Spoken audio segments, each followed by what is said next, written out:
Hi, this is Rich. Welcome to my blog. Welcome to her blog. Welcome to your blog. Welcome to our blog. And welcome to the morning show. We're going to talk about timelines and alternate selves, parallel universes, and all that stuff, and how it's actually possible to contact another one of yourselves in another timeline and help them out.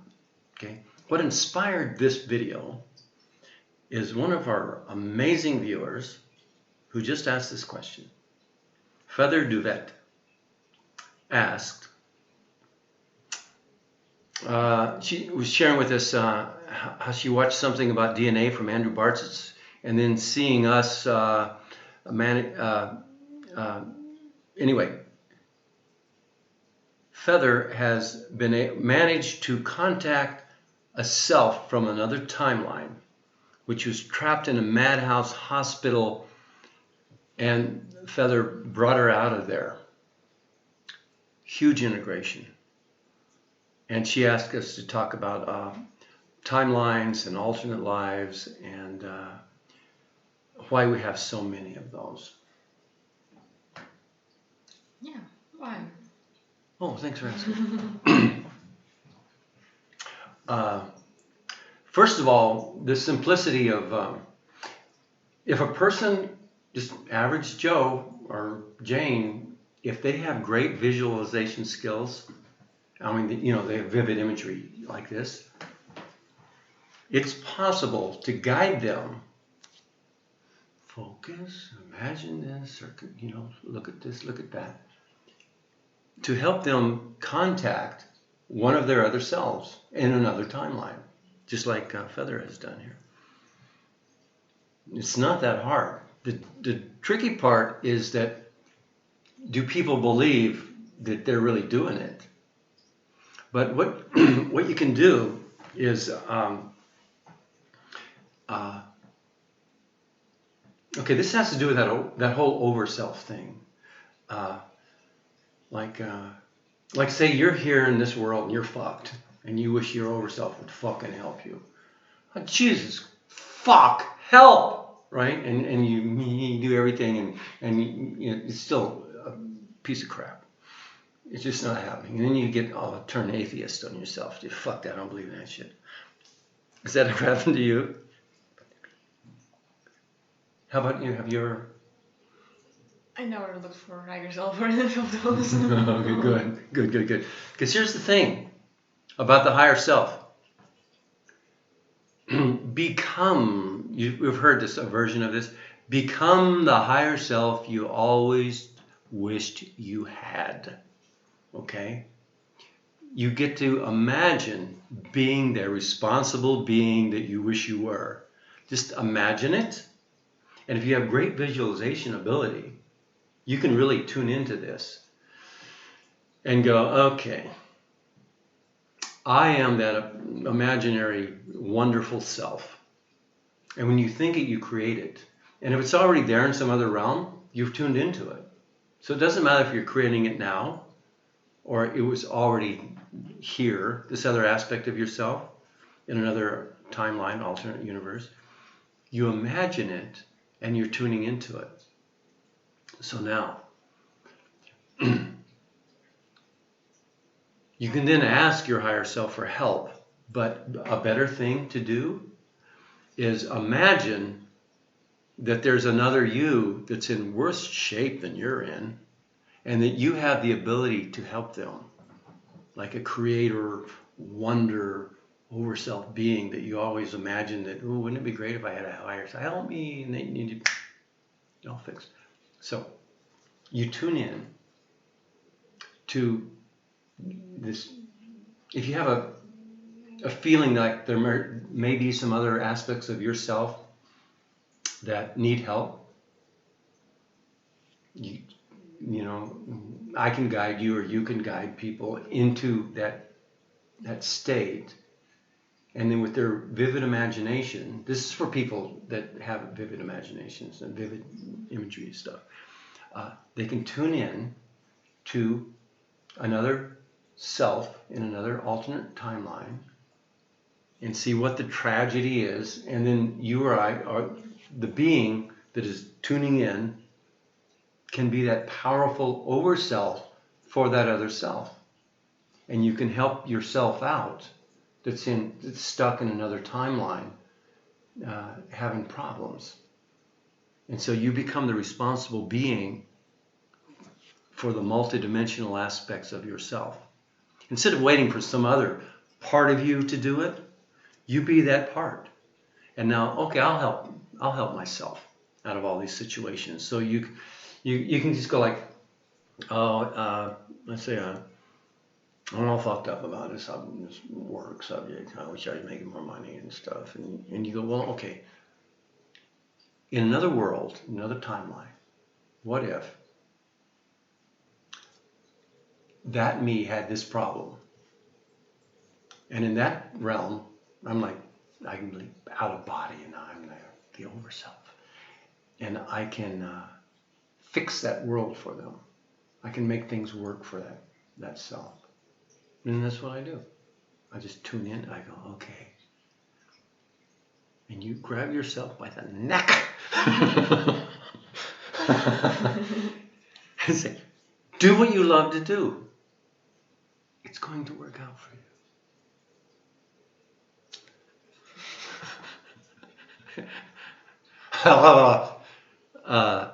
But seriously, you can help yourself in other realms.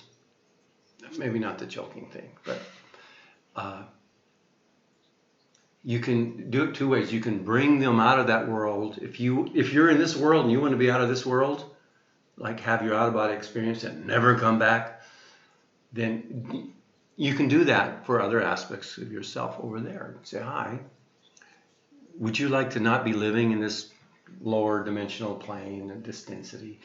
And would you like to be here with me, your wonder self? And if this self goes, yeah. And then you just imagine doing that, and you can integrate that other aspect of yourself, and they can let that realm go. And that would be a way to, you can call it all kinds of things. You call it soul fragment retrieval, or merging with other selves, or helping yourself from a higher dimensional plane. But you assume, or I assume, the higher dimensional place. This is me here. And I can scan the multiverse or other aspects of myself in dire straits, in terrible situations, and they need my help. It's like, imagine me, or if it was you, you do it, but imagine me being the God of myself. And pay attention, is somebody asking for help? I want to win the lottery. I heard that.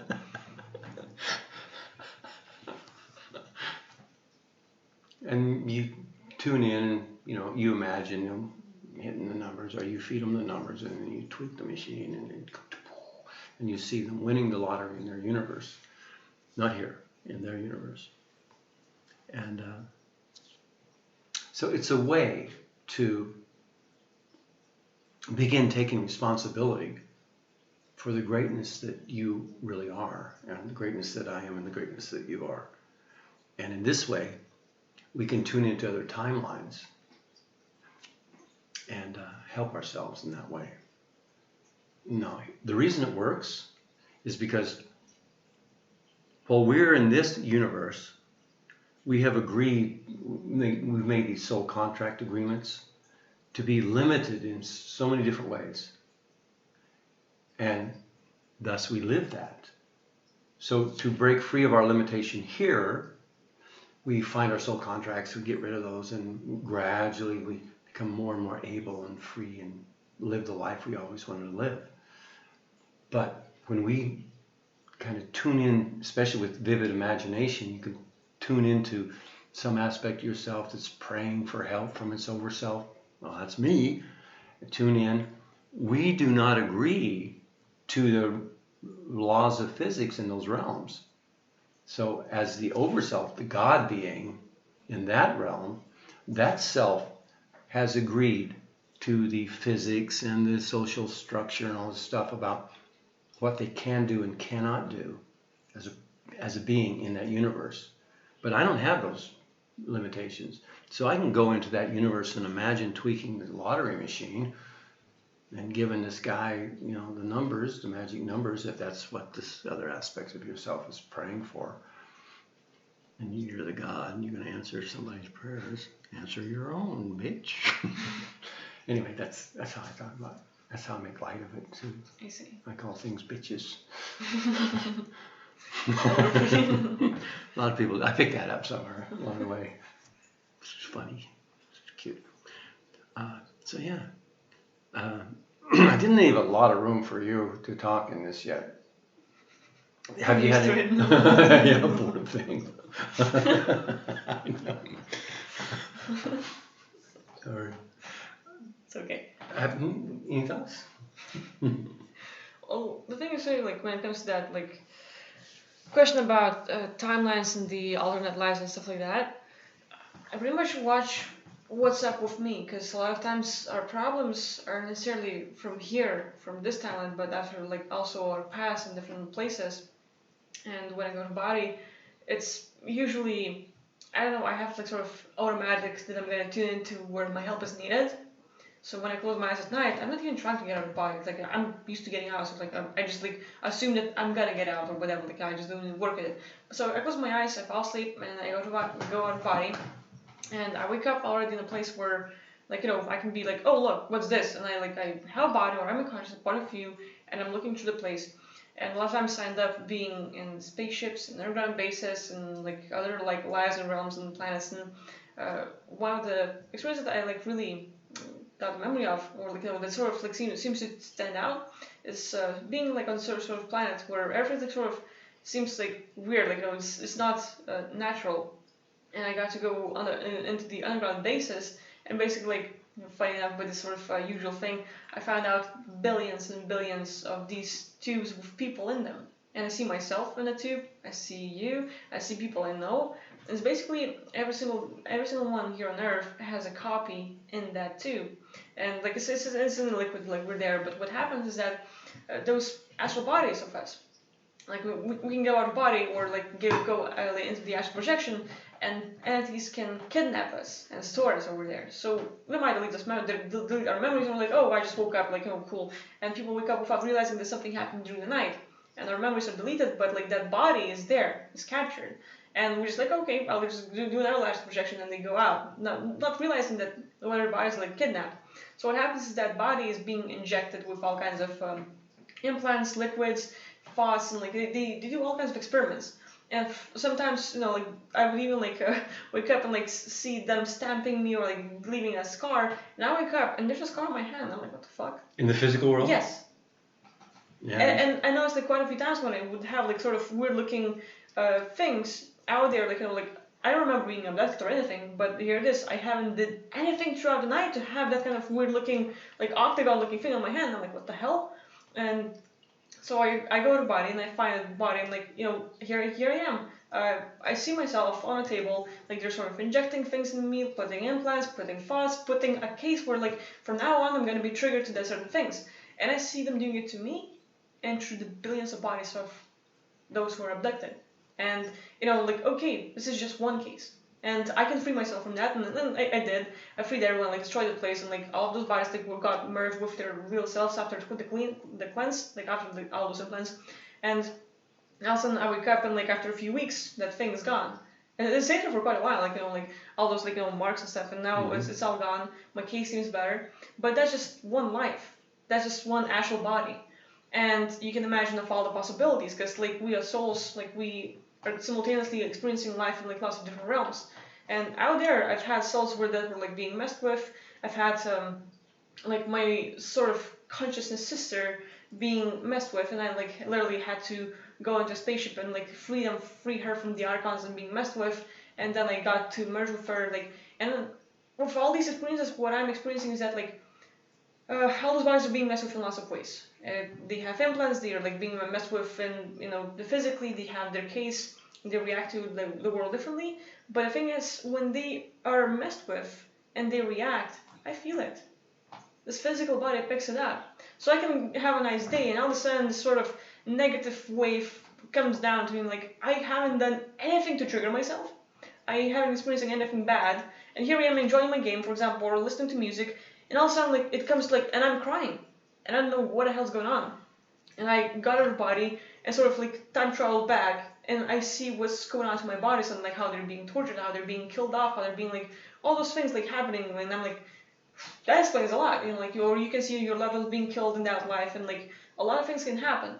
So for me, it's like, going there out of body and sort of helping them out, freeing them, merging with yourself, or, like, even going, like, time travel to sort of stop it from happening is a big thing. And I notice that a lot of times when I can help myself out there, this body has lots of freedom and it changes for the better. So that's my take on it. Yeah, that's amazing. And I think the takeaway from this is that consciousness and awareness has put itself in so many different places, viewpoints, to experience itself and life as we've created in the multiverse, and then let it play out. It's like, let's see what happens. Put a flush a firecracker down the fucking toilet. Let's see what happens. It's kind of like that, but with people and viewpoints. And so you want to be the bad guy, you want to be the good guy. You buy a Star Wars game, and one time you choose the light side, and then you play that for a few years, and it's like, Jesus, too much. Variety. Okay, I'm gonna play the dark side now, and so now you're the bad guy, and well, that's fun, but it's just a game. For consciousness, it's just life interactive, and it's kind of gotten out of hand. It's like, oops, look what I've done. And so now a lot of our aspects of self are in fix-it mode. Oh, let's play the fix-it game because this is fucked up. While other parts of ourselves are still like, yippee, let's kill more people. And you go, no. And then there's a part of yourself is trapped by another part of yourself that's being mean to yourself. But we don't identify, that's not me. We buy games, computer games right now. We load them up and we play them, and that wasn't hard enough. You'll put it on a harder level. Now you got more bad people shooting it up. Now, if every time you took a bullet in a computer game and it hurt, you go, oh, that's fucked up. Ow. But it's not real. I mean, you want to play some more. But it's gotten insane. The amount of pain and unconsciousness that we can suffer in these physical bodies has gotten kind of over the top for the limited consciousness and awareness that we are while in these. But from some other aspect of our greater self, it's like, ant farm. Big deal. Let's put some spiders in here. Yeah, see what happens then. Sorry about the spider. Oh, I'm sorry. Yes, my bad. I know you have a thing about spiders. Could stand the work. Yeah, the thing with me is that when people have a conversation and they can say anything, I visualize it. And the word spider triggers past lives where I was messed with. So it's easy for me to just you talk about spiders and I recall all of the past lives where I was messed with, and I'm like, oh shit. So I have the reaction. It's okay, no worries. I'm used to it. My bad. It's okay, it happens a lot. But yeah, consciousness has gotten wild and crazy. So we're playing these games on so many different levels and trillions upon trillions of points of view that have consciousness in them, being individual selves, separate from the greater awareness that we all are. And so in this way, we're playing life in the multiverse. And this is why we have so many different alternative selves and selves in parallel universes and stuff. But for a lot of us, it's time, fix it. Let's switch it back up. Quit going down and start coming back up. So we have the process of reawakening to who and what we really are. And so if you have a sense of this sort of thing, there's other selves in other realms and dimensions, and if you ever wondered if you could contact other aspects of yourself, yes, you can. And if you have great visualization ability, like she does, you can tune in and interact with, merge with, or just talk to these other aspects of self.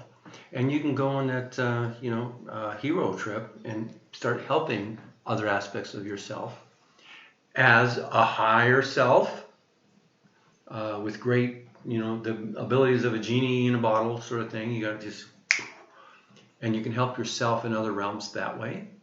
Or you can just merge with that self and you become the greater, you're aware of this realm, you, and you tap into the memory experience and the beingness of you in another dimensional plane, and you be that, and now you have this greater awareness of your past in that world and your needs and wants in that world, while having this great awareness of this greater self. So you could say in that way, from that other perspective, in this other timeline, alternate reality, your higher self has merged with you. But that's you. There is no them, it's just you. And so you can help yourself with this greater understanding and awareness in that way. So it's a thing I learned how to do, guiding people with vivid imagination and an interest and a willingness to explore the other realms and past. You can do the same thing with past lives. You can move into a past life and relive it and actually change it up, change your past in that way. That's a whole other deep ass subject. But have you ever done that? Yeah. You see your past like vividly? I mean, you mentioned Spire, and I I just recall like being a grunt, like when all of us bunch of soldiers are running and killing these like huge arachnids. Like you can imagine like Spire being like twice as this room, and they're just huge, and we were just like at war, and they're just cleaning the planet because they were the ones who were like sort of dropped off and started like populating the whole planet, and now their mission is to take over, and we're just trying to defending the place. Yeah. And then I one of their legs pierces me like right through, and I'm just hanging there like flopping and stuff, and then you see Spider, I'm like okay, and that's just one life. And I have like a bunch of fires in the line to recall them, and okay, just like focus, sort of suppress the abilities to see. Yeah. It goes a bit overboard. That's amazing. So yeah, thanks again, Feather Duvet, for asking the question. Feather watched our last video. It was the pre-show for the morning show, Rich and Agvila, if you're interested in that one. And you can see Feather's comment here too. But yeah, we enjoy doing this sort of thing. I hope you guys like it. We need your feedback, okay? You liking our morning show format and all that? Okay. Anything you would like to say to your... Do you like your audience? Yeah, of course. Did you want to say hi to them or anything? They know me. Oh, sorry. Don't do that. Don't do that. Who does that? Okay. Thanks for watching our stuff, you guys. We appreciate it. And love your comments and your questions and stuff. And we will talk to you later. We will. Okay. Bye-bye.